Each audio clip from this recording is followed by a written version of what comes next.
et 9, et 10, et 11 recyclent avec 974 Foot. Premier centre VHU triplement certifié ISO à La Réunion. Pièce détachée de toute marque. Ravat, rêver, réaliser.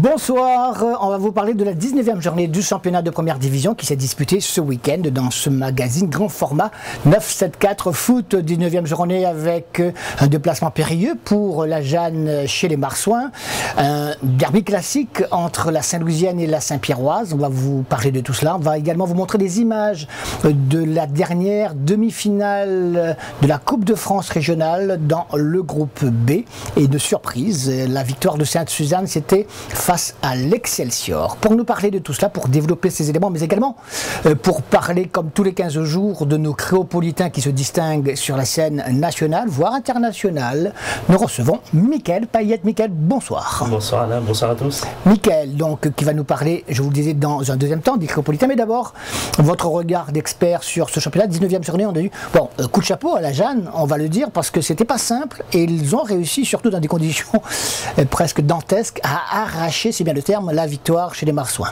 Oui, une victoire à l'arraché face à une équipe qui lutte pour son maintien. La Jeanne d'Arc savait que ça allait être compliqué à Saint-Leu. Les Marsouins ont tout donné, les Marsouins ont mené au score. La Jeanne est revenue avec encore une grosse force mentale. Hein. On l'avait vu déjà face à l'Excelsior, une victoire à l'arraché dans les dernières minutes. Encore une fois, la Jeanne montre qu'elle a du cœur. La Jeanne qui s'impose avec un Ludovic Lagout toujours décisif, un penalty encore une fois, mais il faut les mettre. 9 sur 9, hein, c'est ça. 9, et puis un but magnifique sur coup franc, une victoire qui fait du bien à la Jeanne et qui vaut cher surtout, puisque ce que disait Jean-Marc Stréport, plus que la place de leader qui est conservée, c'est surtout cette victoire qu'il veut retenir parce qu'elle a été cherchée avec les tripes. Et ça, la Jeanne sait le faire. La preuve encore, on n'a pas d'image de cette rencontre, il faut faire des choix. Hein. Vous le savez, ce week-end, on était donc par contre sur le derby Saint-Louisienne-Saint-Pierroise. Comment on ratait ce derby? Une victoire de la Saint-Pierroise, 6 buts au total, on est content. Hein. Lorsqu'on va voir des matchs de football, nous, on va les filmer. C'est pour vous ramener des buts, vous les montrer, les partager avec vous. Mais c'est l'occasion de le voir justement dans ce classico du sud, Saint-Louisienne, Saint-Pierroise. Et la Saint-Pierroise qui continue à viser, à chasser.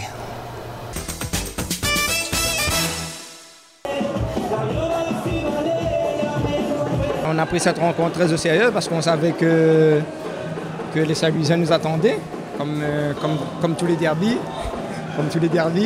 Donc on a voulu jouer sérieusement et ce qui nous fait du bien, c'est qu'on marque tôt. Et voilà, et après on a su gagner et puis voilà. Aujourd'hui on avait un adversaire de niveau qui maîtrise, qui a l'expérience, qui a tout pour elle. Donc nous, là-dedans, on a essayé de se défendre au mieux. On n'y est pas parvenu. Je pense qu'on a été un peu timide. On les a regardés un peu jouer au lieu de jouer le derby. Donc il y avait quasiment une seule équipe sur le terrain. Et c'était un après-midi assez difficile pour nous aujourd'hui. Juste propos du coach Cédric Ecker, du coach saint-louisien qui savait pertinemment qu'en l'état actuel des choses, la Saint-Pierroise partait avec les faveurs du pronostic.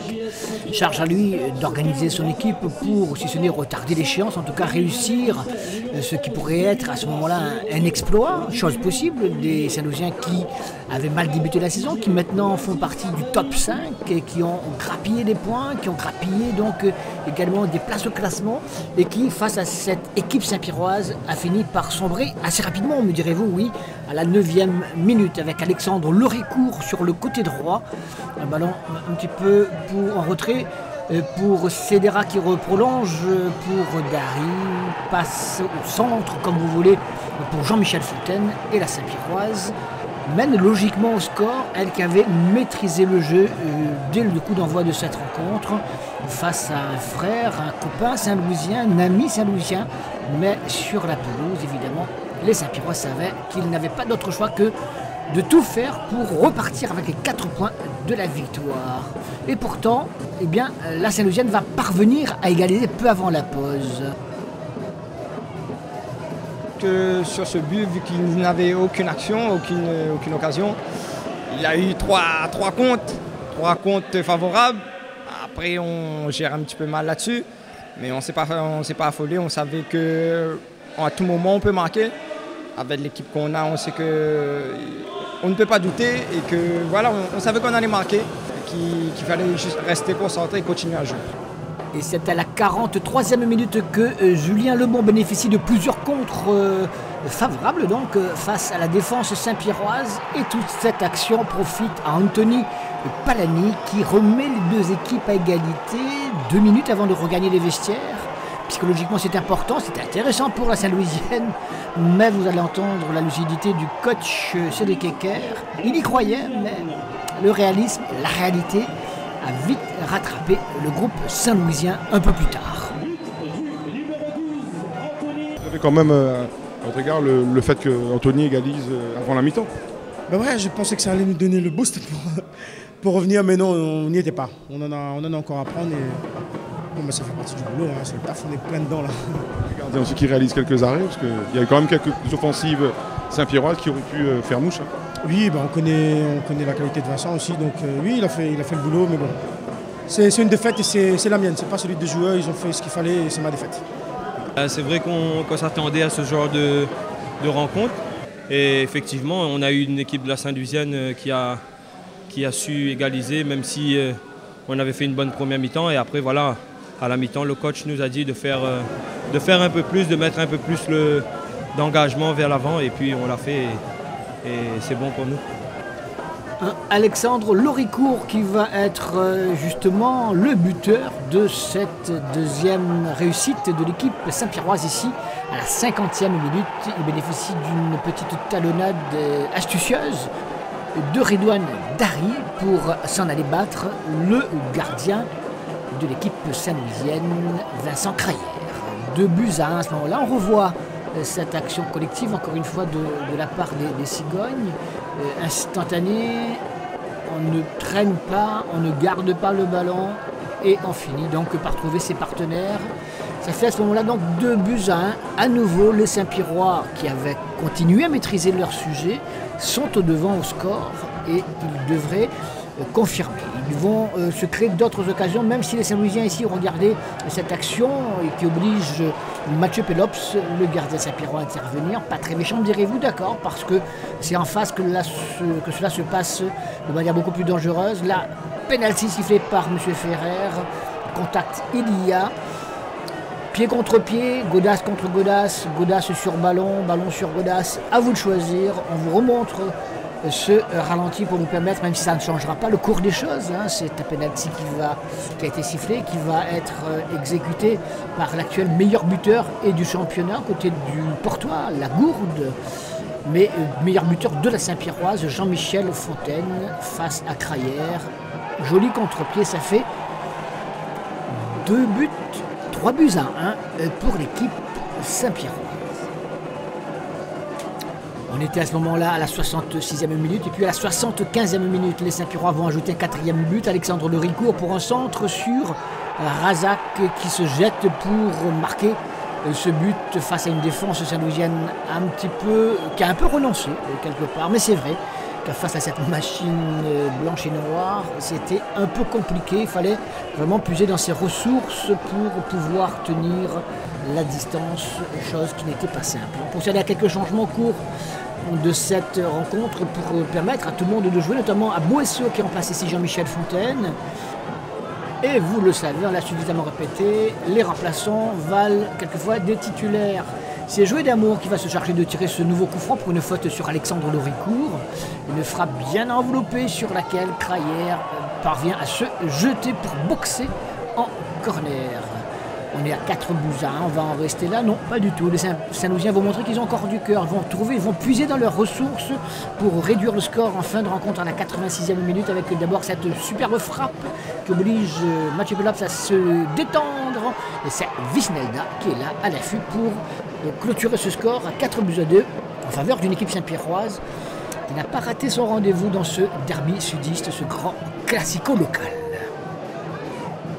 On a un effectif assez costaud. On peut jouer peut jouer à tous les postes. Et il y a des joueurs qui sont vraiment en forme en ce moment et ça porte l'équipe vers l'avant. Est-ce que vous avez la tête à Jeanne d'Arc, Marcelin, aujourd'hui? Ah non, pas du tout. On sait qu'on est pour une fois en bonne position, c'est-à-dire on est chasseur, alors que d'habitude on est chassé. Donc quand on est chasseur, on sait qu'on n'a pas le droit à l'erreur, donc il faut qu'on joue. Il faut qu'on joue pour gagner. En aucun cas on va regarder la Jeanne d'Arc et Marseille, qu'est-ce qu'ils vont faire, je sais pas. Ce derby, c'est quand même une petite pincée au cœur, parce que tu es Saint-Louisien d'origine. Ah oui, je suis Saint-Louisien, c'est mon club de cœur, comme je le dis tous les jours. Tout ce que j'ai appris, c'est ici. C'est ici, on a la grande école. Donc voilà, après j'ai fait un choix de la Saint-Pierroise, mais voilà, mon club de cœur reste mon club de cœur et voilà, ça ne change rien.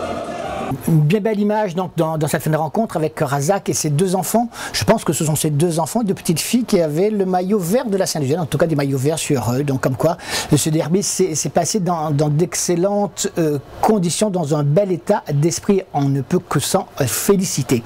Alors la Saint-Pierroise, grosse équipe, on le savait, mais décidément, on va se répéter. Mais là, encore une fois, ils ont maîtrisé leur sujet. Oui, une bonne maîtrise et surtout, il fallait le faire parce que cette équipe de la Saint-Louisienne a réussi un petit exploit à mettre un but à cette équipe de Saint-Pierre qui n'avait pas encaissé de but depuis plusieurs journées. Saint-Louis a égalisé, ça a été difficile pendant un moment et puis Saint-Pierre est reparti de l'avant. Saint-Pierre a des atouts offensifs vraiment de grande qualité, elle l'a encore prouvé. Et puis elle continue à chasser à un point de la Jeanne d'Arc avec Jean-Michel Fontaine, doublé, co-meilleur buteur avec Ludovic Lagourde. Donc un duel entre la Jeanne et la Saint-Pierroise au classement et un duel entre Michel Fontaine et Ludovic Lagourde au classement des buteurs. Tout pour nous plaire en cette fin de saison. Direction le stade de Duparc, le complexe sportif Nelson Mandela où la Sainte-Marienne recevait la F Saint-Louis. Ce n'était pas l'une des affiches de cette 19e journée, on en convient, puisque les deux équipes étaient encore au classement avant ce match à égalité de points. Sainte-Marie qui continue sa remontée dans le championnat et qui va essayer de se mettre dans les top 4 ou 5, c'est à voir. Et puis on voulait surtout, je ne vais pas vous le cacher, voir un peu ce que vaut aujourd'hui la F Saint-Louis, qu'on n'avait pas vu depuis longtemps. La F Saint-Louis, petit frère de la Saint-Louisienne, vous le savez, entraîné par Jimmy Bad, le neveu de Jean-Pierre Bad. Ils ont la même voix d'ailleurs, hein. Vous allez entendre dans les interviews, ils ont sans doute également la même vision du football. Beaucoup de déceptions chez la F Saint-Louis et Jimmy Bad notamment, parce que même s'ils ont perdu grâce à 2 buts, je parle de buts copiés, hein, photocopieurs. C'est vraiment 2 buts de Donovan Bonnet qui se ressemblent goutte pour goutte pratiquement. C'est rare dans un match, on va vous les montrer tout cela. Eh bien, malgré cette défaite, il était très déçu de la façon dont ces garçons sont repartis un petit peu silencieux, la tête basse. Direction donc Sainte-Marie, Sainte-Marienne, AF Saint-Louis, promu, s'il vous plaît. Si on fait un bilan, on reprend depuis le début de saison, on va dire qu'on est sur la bonne voie. Mais rien n'est acquis dans la vie et surtout dans la compétition. On a eu une bonne réaction après la claque qu'on a reçue contre l'Excelsior. Malgré tout, on a joué, on a perdu certes, mais on a gardé quand même un bon état d'esprit. Donc il y a eu une bonne réaction le match ensuite. Donc là aujourd'hui, il a suffi de très peu de choses, des détails qui font la différence face à des équipes comme Sainte-Marie, d'autant plus qu'ils étaient sur un échec de la Coupe de France et ils avaient à cœur de se racheter cet après-midi. Composition inédite, alors quelques explications quand même, précision en tout cas. Non, inédite non, après voilà, il fallait relancer quelques joueurs aussi. Faire comprendre à d'autres que bon voilà, un match de foot ça se joue avec un état d'esprit qui n'était pas forcément bonne face à la Saint-Pierroise. Et après voilà, sans plus, mais après comme je dis, il y a un groupe de 24-25 joueurs aussi, il faut démontrer aussi et donner la chance aux autres gamins qui n'ont pas eu ce temps de jeu nécessaire. Et voilà, on pense qu'on a comme répondu présent sur la première période, un peu moins sur la deuxième période. Il y a la déception certes, mais la déception au niveau du comportement, au niveau du résultat purement? Un peu des deux. On sait que nous aussi, tous les détails sont très importants pour nous. Donc cet après-midi, on n'a pas su faire ce qu'il faut pour sortir ici avec un résultat positif. Ça aurait été un match nul, c'était un petit peu le but? Oui, ne pas encaisser de but, déjà c'est un objectif pour nous à atteindre. Et puis saisir une opportunité, on ne sait jamais. Donc on a manqué un peu de discipline, on va dire un peu ce qui nous a manqué aujourd'hui cet après-midi. Il a manqué quelque chose, il n'a pas manqué grand-chose, effectivement. Bon, là, on n'est pas encore au coup d'envoi. Le temps de réparer le petit filet pour ne pas qu'il y ait de problème au cas où un ballon venait à s'y infiltrer. Lui, il ne s'est pas posé cette question. Donovan Bonnet a attendu la 28e minute pour décocher une première frappe du gauche, une frappe au premier poteau qui a surpris le gardien saint-louisien. Ça fait 1-0. Une équipe sainte-marienne qui avait dominé cette rencontre, mais en face, les Saint-Louisiens étaient particulièrement bien organisés. Mais ils n'ont pas retenu la leçon de ce premier but, car 7 minutes plus tard, on retrouve une action pratiquement identique de Donovan Bonnet, encore lui, côté droit, passe côté gauche, frappe, toujours au premier poteau. Et le même résultat, et ça fait 2-0. On est à la 35e minute. Et ce sera tout d'ailleurs, puisque la démonstration sainte-marienne au cours de la première mi-temps ne se confirmera pas au cours de la seconde. Mais cela suffit, c'est vrai, au niveau du résultat, au niveau du score. Et pour vous montrer que ces 2 buts étaient des photocopies vraiment, symboliques, regardez, on a superposé ces images. Vous allez apprécier par vous-même. Bonnet à l'œuvre, 1 fois, 2 fois, et c'est le même résultat. Et au final, au-delà de la victoire, de satisfaction? Oui, sur la première période, oui. Mais un peu moins en deuxième période, parce que bon, ça a été le cas face à Saint-Suzanne, où on mène au score et puis on se met à reculer. Aujourd'hui, on n'a pas su gérer la deuxième période comme on a pu le faire la première. C'est non excusable pour moi, je pense, parce qu'il y avait quand même moyen d'aller mettre ce 3e et 4e but. Et quand on sait que cette année, notre point fort, ce n'est pas l'attaque, donc forcément, je suis quand même déçu de la deuxième période. Au-delà de ce résultat, à quelques journées de la fin, vous estimez que vous avez fait l'essentiel de ce championnat pour d'abord sauver votre tête.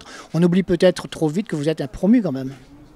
Oui, mais ce n'est pas une excuse non plus pour se dire que on est promu et qu'on peut se permettre de se relâcher un petit peu. Dans la compétition, rien n'est acquis. Tant que le championnat n'est pas fini, on ne peut pas non plus se mettre dans la tête que ça y est, on est sauvé. Dire ça devant les joueurs, ça serait un tort. Les enlever aussi cette énergie pour continuer de partir de l'avant et jusqu'au bout. Jusqu'au bout, tu as compté les points un peu de ce qui reste à prendre encore? J'évite de compter les points. J'évite de compter les points, mais c'est vrai qu'on a un regard quand même sur le classement.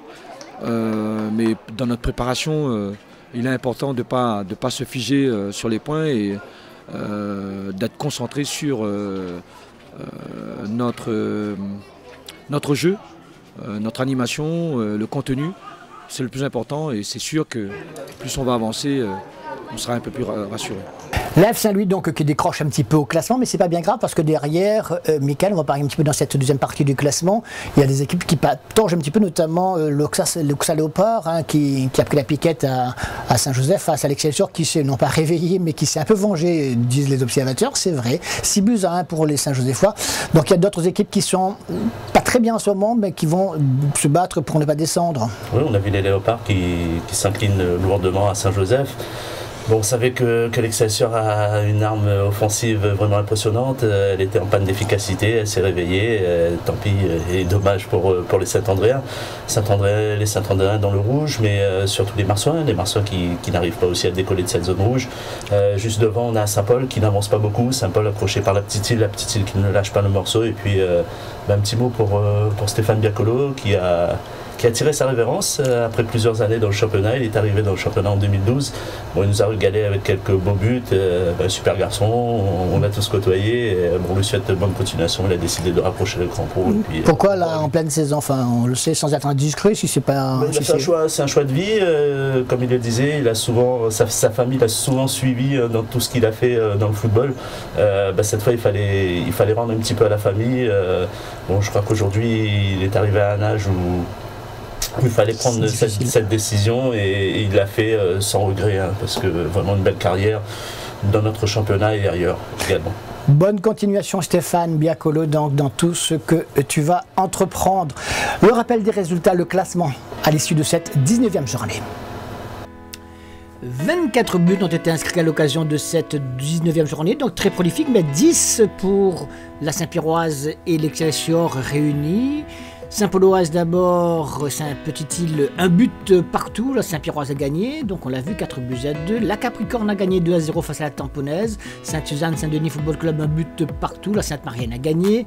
La Jeanne d'Arc a gagné 2 buts à 1 chez les Marsouins et l'Oxa Léopard a pris la petite raclée à Saint-Joseph, 6 buts à 1 pour l'équipe de l'Excelsior. Au classement, la Jeanne d'Arc donc est leader avec 61 points, un point d'avance sur la Saint-Pierroise, alors que l'Excelsior est à maintenant 7 points du leader portois, 54 points pour l'Excelsior. 4e, la Saint-Louisienne, 51 points aux côtés du Saint-Denis Football Club. La Tamponnaise bien calée à la 6e place, devant la Sainte-Marienne qui grimpe avec 46 points au compteur. 8e, la F Saint-Louis, 43 points. Sainte-Suzanne est 9e avec 42 points. Et puis derrière, là, ça commence un peu à se compliquer. La Saint-Pauloise, 38 points aux côtés de la Capricorne, ça va encore. 4 points derrière, les Marsouins et l'Oxa Léopard, 34 points. Et puis ferme la marche la Petite-Île à l'issue de cette 19e journée du championnat. Voilà, pour le championnat, on va vous faire un petit détour, hein, si vous avez raté quelque chose de cette semaine, pour vous parler de la Coupe de France régionale, avec une deuxième surprise, on peut le dire ainsi. C'était mardi soir au stade Kléber-Picard, au Tampon, où Sainte-Suzanne a éliminé l'Excelsior. Sainte-Suzanne donc qualifiée, qui va rencontrer la Tamponnaise précisément, pour cette finale de la poule B. La Tamponnaise qui a fait également sensation en éliminant quelques jours plus tôt le Saint-Denis Football Club. Grosse déception du côté de Saint-Joseph, ça, je veux dire qu'on le dit, mais on ne fait que répéter un constat, bien malheureux même. Il leur a manqué encore ce petit quelque chose. Oui, c'était la priorité de l'Excelsior cette saison, cette Coupe de France. Après 4 participations consécutives, je crois que l'Excelsior a joué 8 matchs sur la scène métropolitaine, hein, dans cette compétition. Elle avait à cœur de renouveler cette aventure, et puis ça s'est arrêté au Tampon. Les Tangos auraient pu jouer 2 heures, 3 heures. C'était impossible de marquer, ils n'étaient vraiment pas en réussite. En face, ils sont tombés sur un Rudy Koudoussami des grands soirs qui avait retrouvé c'est vrai, ses jambes de 20 ans et ses grands bras. Et ses grands bras, donc c'était compliqué pour l'Excelsior. Sainte-Suzanne a marqué d'entrée, Sainte-Suzanne a fait la différence, et puis gros coup de chapeau à cette équipe de Sainte-Suzanne, n'oublions pas, qui a encore 2 saisons été en 2e division. Elle a réussi à se maintenir, à gagner une finale de Coupe de la Réunion, à être en demi-finale de la Coupe de France, et aujourd'hui une finale régionale de Coupe de France. En tout cas, chapeau à toute l'équipe du président Rayepin, parce que ils font vraiment un beau boulot. Et puis aussi, il faut aussi souligner le travail de Claude Maurice, de Josan Picard, et puis des ex-Dionysia et Sainte-Marienne qui ont vraiment donné une autre dimension à cette équipe. Sainte-Suzanne Excelsior, demi-finale de la Coupe de France régionale, le groupe B, la preuve en images.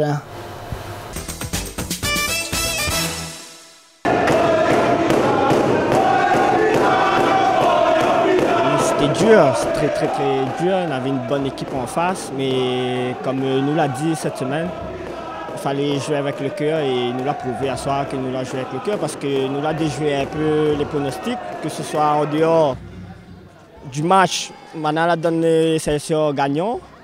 La nuit très joyeux, parce que nous l'a bien déjoué les pronostics, et voilà, va compter nous sur la finale. Retour 2 heures plus tôt pour le coup d'envoi de cette rencontre, une rencontre qui a souri, vous l'avez compris, aux Sainte-Suzannois heureux. On avait enchaîné quelques bons résultats avant la trêve, après c'est moins bien passé avec la défaite en Coupe de la Réunion, puis en championnat sur le terrain de l'Excelsior. Mais on est resté solide, on savait qu'il y avait cette demi-finale de Coupe de France, on a travaillé pour, on savait qu'on pouvait créer l'exploit avec le groupe qu'on a. Et puis on a des gars costauds, mentalement on est costaud, même si beaucoup ne croyaient pas. Et voilà, le résultat est là, on est en finale.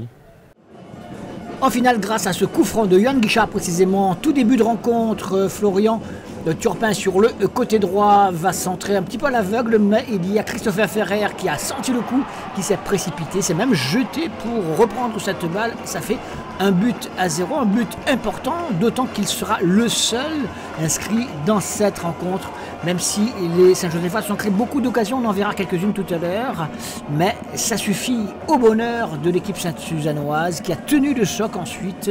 Un petit but à 0, c'est ça la coupe. Je félicite les joueurs, ils ont joué avec le cœur. Et puis, comme je dis toujours, on est une famille. Il y a pas mal de supporters qui ont fait des déplacements. C'est la joie, c'est une première à Saint-Suzanne. Saint-Suzanne, jamais... Vous êtes le président des premières, Coupe de la Réunion, maintenant Coupe de France? Non, peut-être pas. Mais c'est sûr, c'est avec plaisir de jouer la finale. C'est une première pour le club et j'espère qu'on va aller jusqu'au bout. Une équipe d'Excelsior qui a loupé quand même pas mal d'occasions. Oui, c'est une grande déception, parce que quand on se fait battre par plus fort, qu'on est laminé, bon, ben voilà. Mais là, aujourd'hui, on a dominé de la tête et des épaules ce match, mais ça ne suffit pas de dominer, il faut être efficace. Et c'est un mal récurrent chez nous, on manque trop d'efficacité devant le but. Le match, on le perd en première mi-temps, on se fait surprendre d'entrée parce qu'on n'est pas dans le match. Et après, c'est vrai que sur les 45 minutes, on a 40 minutes de ballon, on a des occasions, des opportunités. Mais encore faut-il marquer. Quand on a autant d'occasions de but, il faut être plus efficace devant le but. Parce qu'à la mi-temps, s'il y a 2-1, il n'y a rien à dire et puis c'est plus le même match. Mais bon, on n'est pas efficace devant le but. Quand on n'est pas efficace, maintenant on se fait punir et on s'est fait punir, on va s'en prendre qu'à nous-mêmes. C'est une grosse déception.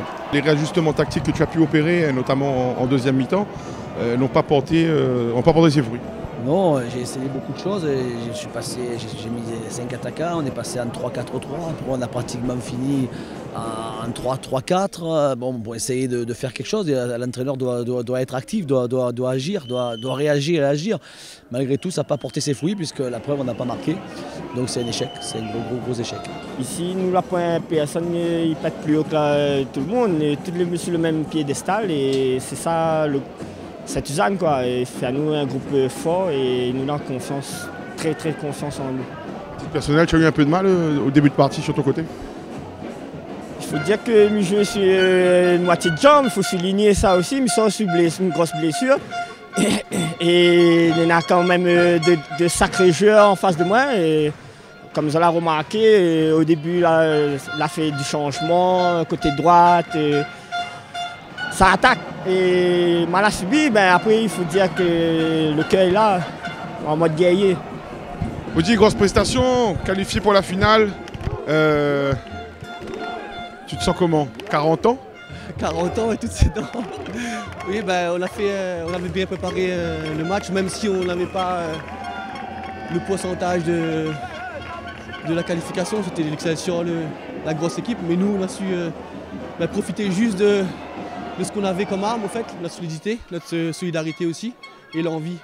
Toute la semaine, que ce soit l'équipe dirigeante, les supporters, on était là avec nous. Nous, on s'est bien concentré aussi sur cette rencontre, malgré quelques manquements au niveau des joueurs ou des blessés, etc. Mais voilà, avec la solidarité, on a cru au pourcentage de chance qu'on avait et on arrive à créer l'exploit. Et le fait d'avoir ouvert le score aussi très tôt, ça a arrangé? Oui, c'était pas prévu. On pensait pouvoir tenir et ensuite, avec les rentrées de Mansart et de Payet, de pouvoir marquer ensuite. Le fait de marquer très tôt a fait qu'on a été en confiance et ça nous a donné confiance pour bien défendre. On voit aussi qu'il y a une solidarité, notamment dans la défense, avec l'expérience de Johan Guichard, de Rudy Pounoussami. On a Grégory Waro sur le côté. Ça fait aussi cette mayonnaise qui prend aussi avec les milieux de terrain, notamment Mdoma, Ferrer. Oui, et Kevin Androl. Il y a un vrai groupe qui s'est créé et puis que ce soit Boulard ou Johan, que ce soit Johan ou Dimitri aujourd'hui ou Brandon, on a des vrais guerriers. Il y a une âme à Saint-Suzanne avec Ferrer, avec Grégory Waro, avec Florian Chopin, avec Brandon Claire et ils ont su bien accueillir les nouveaux qui se sont rentrés dans le moule tranquillement et qui ont apporté leur culture de la gagne, que ce soit Rudy, Johan ou Boulard et Coq. Voilà pour ces images de la Coupe de France régionale. Je vous rappelle les deux finales. Du groupe A, ce sera Saint-Pierroise, Jeanne d'Arc. Et dans le groupe B, Tamponnaise, Sainte-Suzanne. D'ici la fin du mois d'octobre, on aura l'occasion d'en reparler. Les Créopolitains à l'honneur cette semaine avec Mickaël, donc pour nous en parler. Votre top 3, Mickaël, c'est Francis Coquelin. Où joue-t-il? Parce qu'il a un peu bougé ces dernières années. Oui, il était à Arsenal auparavant et puis il a rejoint Valence la saison dernière, en cours de saison. Et malheureusement, après quelques bons matchs, il s'est blessé, grave blessure, rupture du tendon d'Achille, 3 mois d'arrêt, et là il est revenu, il a enchaîné les matchs, ça se passe plutôt bien pour lui, on est content de le revoir sur les terrains, et puis Valence ne perd plus avec lui au milieu de terrain, et puis c'est de bonne augure pour la Ligue des Champions, puisque Valence est dans le groupe des Young Boys, de la Juventus, donc retrouver Coquelin à un bon niveau, c'est une bonne chose pour Valence. Young Boy, pour ceux qui ne connaissent pas, on va en parler tout à l'heure, c'est l'équipe de Guillaume Waro. Votre top 2, Yoel Armougom, jeune dont on parle depuis quelques semaines quand même. Et là, encore plus, il est top 2.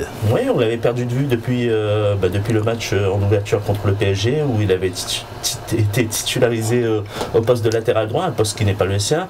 Il est revenu à ce poste-là en semaine, une bonne semaine pour Yoel. Il est revenu face à Montpellier, un bon match nul de partout. Et puis ce week-end, il a retrouvé son poste de latéral gauche, plus à l'aise dans son couloir. Et quand s'est imposé face à Amiens, quand on remonte dans la première partie du classement, Yoel commence vraiment à s'imposer. Son entraîneur disait regardez ce garçon, on parlera de lui dans un futur proche. Et c'est ce qui est en train de se passer pour Yoel. Et à 20 ans, il a vraiment pris le bon chemin avec Caen. Fidèle à son poste depuis quelques temps, depuis quelques années même, Guillaume Waro, leader des Young Boys, leader des buteurs dans le championnat suisse, il est en Ligue des Champions également, c'est votre top 1. Oui, le top 1, pourquoi Guillaume? Parce que il y a eu la défaite il y a quelques semaines face à Manchester United en ouverture de la Ligue des Champions, une défaite 3-0, mais depuis les Young Boys se sont repris 3 victoires d'affilée en championnat. Guillaume a même marqué face à Bâle, une écrasante victoire 7-1 face au grand rival, c'était jamais arrivé. Et puis Guillaume s'est reposé entre temps, il est revenu ce week-end, passeur décisif, une nouvelle victoire en championnat, 9/9, et il a fait le plein de confiance pour affronter pour le déplacement à la Juventus ce soir en Ligue des Champions, donc ça promet. Alors, les deux coups de cœur direction l'Est de la France, Nancy précisément, pour vous parler de Wilfried Mwembe. Oui, Mwembe qui a été l'un des joueurs qui a pris le plus de temps à trouver un club durant l'intersaison. Bon, ça a été long, finalement, ça s'est décidé du côté de la Lorraine. Wilfried, après une expérience en Angleterre où il était prêté par le FC Nantes, rebondit en France, en Ligue 2, un championnat qu'il connaît bien, pour avoir disputé près de 180 matchs à seulement 29 ans. Donc Wilfried est réapparu sur les terrains, remplaçant la semaine d'avant où Nancy s'est imposé, a décroché sa première victoire. Il était titulaire ce week-end. Nancy commence à relever la tête et on est vraiment content de le revoir parce que c'est un petit latéral gauche qui est vraiment explosif et qui offre du spectacle au public. Au début des années 2000, on était parti le voir, c'était un des grands espoirs du Paris Saint-Germain, Samuel Piètre, donc il était en formation là-bas. Bon, il a un peu galéré les années suivantes. Aujourd'hui, il est à Poissy et c'est votre deuxième coup de cœur, Michael. Oui, il a 34 ans, Samuel, déjà, le temps passe vite. Oui, pour nous aussi. On a encore le souvenir de cette année 2001 où, aux côtés de Florence Sinama-Pongol, il remportait la Coupe du Monde des moins de 17 ans. Il avait même été buteur, comme Florence, ce jour-là en finale. Depuis, l'ancien du PSG est à Poissy. On l'avait vu justement contre l'Excelsior il y a quelques années en Coupe de France ici. À 34 ans, il continue à faire les beaux jours de son club. Il a marqué un beau but la semaine dernière, qui fait partie du top 10 du championnat de National 2. Poissy se maintient dans ce championnat et puis Samuel continue son bonhomme de chemin qui devrait l'amener encore à quelques belles années dans le football. Ça nous fait plaisir de le revoir, même à 34 ans, me direz-vous, l'avenir est plutôt de l'autre côté de la barrière, mais enfin, tant qu'il est là et qu'il est en forme, ça nous fait également plaisir. Voici pour les Créopolitains, merci Mickaël. Le prochain rendez-vous de nos footballeurs pays, ici à La Réunion, ce sera dimanche prochain du côté du stade Kléber-Picard précisément, pour la finale de la Coupe de la Réunion. Gros match là aussi entre la Saint-Pierroise et l'Excelsior. Ça se joue, si vous n'avez pas suivi le feuilleton, au tampon et non pas à Saint-Pierre, tout simplement parce que le stade Michel Volney n'est toujours pas pourvu d'éclairage. Ça devait se faire à quelques jours près, mais dans l'incertitude, et ils avaient raison, les responsables de la Ligue de football n'ont pas attendu le dernier moment pour décider. Ils ont décidé le tampon en espérant quelques aménagements quand même, parce que c'est pas un stade qui est habitué à accueillir ce genre d'événements, notamment pour la presse. Je pense qu'ils vont faire le nécessaire. Une presse télévisée, il faut bien qu'on mette notre caméra quelque part, parce qu'il y aura beaucoup d'autres caméras. Je vous dis tout de suite, vous comprendrez pourquoi, de nos amis d'en face, mais c'est pas grave, tant mieux si vous pouvez donc en profiter chez vous dans votre fauteuil. Alors, Saint-Pierroise, Excelsior, belle affiche, je veux dire, presque rêvé comme Saint-Pierroise, Jeanne d'Arc en finale de Coupe de France, mais c'est pas encore le cas pour l'instant, c'est pas encore le moment. Et belle affiche, alors, l'Excelsior. un petit peu en retrait aujourd'hui par rapport à la Saint-Pierroise. La Saint-Pierroise est une grosse machine, mais c'est un match de coupe. Oui, c'est un match de coupe. L'Excelsior l'a montré la saison dernière en battant la Saint-Pierroise en finale régionale de la Coupe de France. C'est vrai que l'Excelsior est moins en confiance que la Saint-Pierroise. Elle reste sur une grosse déception en Coupe de France. Maintenant, elle sait qu'elle joue sa saison sur ce match-là. C'est sûr qu'elle n'atténuera pas la déception des Saint-Joséphois, mais une victoire ferait vraiment du bien.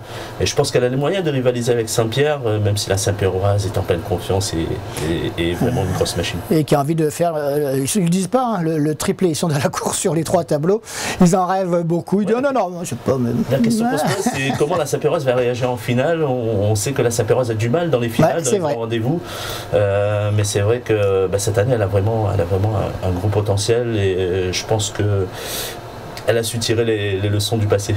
On va le voir tout cela, évidemment, on vous en parlera nous lundi prochain 18h30 et mardi 19h30, pardon, mardi à 19h40. Profitez bien de votre semaine, de votre week-end. Venez faire un petit tour au stade de Kléber-Picard si vous le souhaitez pour vivre une belle ambiance avec un lever de rideau, la finale de la Coupe Dominique Sauger. Il faut le rappeler, on tâchera également de vous ramener quelques images la semaine prochaine. Merci Mickaël. Avec plaisir. Excellente semaine et au week-end prochain, lundi, mardi, salut. Excellent. Et 9, et 10, et 11 recyclent avec 974 Foot. Premier centre VHU triplement certifié ISO à La Réunion. Pièces détachées de toute marque. Ravat, rêver, réaliser.